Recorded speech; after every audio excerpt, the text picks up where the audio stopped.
I'm Atra al-Nashar in Washington. President Trump is warning Iran if they don't limit their rapidly evolving nuclear program, they will face a military response.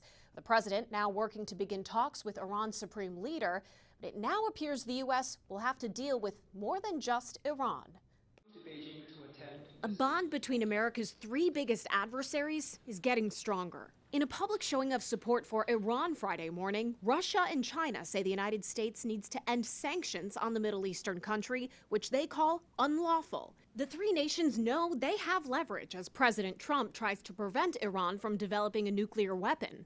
The International Atomic Energy Agency reports Iran has enough 60% enriched uranium to make 7 nuclear weapons if enriched further.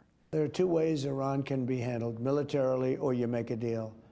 I would prefer to make a deal. The time is coming up. Something's going to happen one way or the other. That was President Trump a week ago, just after he sent a letter to Iran's Supreme Leader, Ayatollah Ali Khamenei. I said, I hope you're going to negotiate because it's going to be a lot better for Iran. Iran says it won't negotiate under pressure and is turning instead to Russia and China.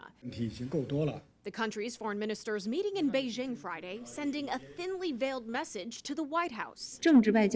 Political and diplomatic engagement and dialogue remains the only viable and practical option. They called on relevant parties to abandon sanction, pressure, and threat of force, and refrain from any action that may escalate the situation.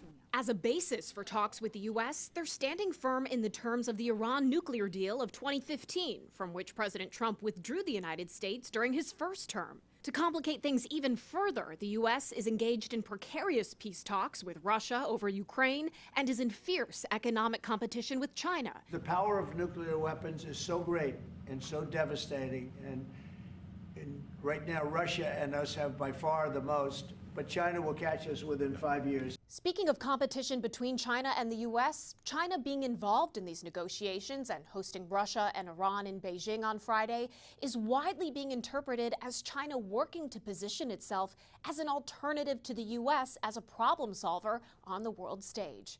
In Washington, I'm Atra al-Nashar.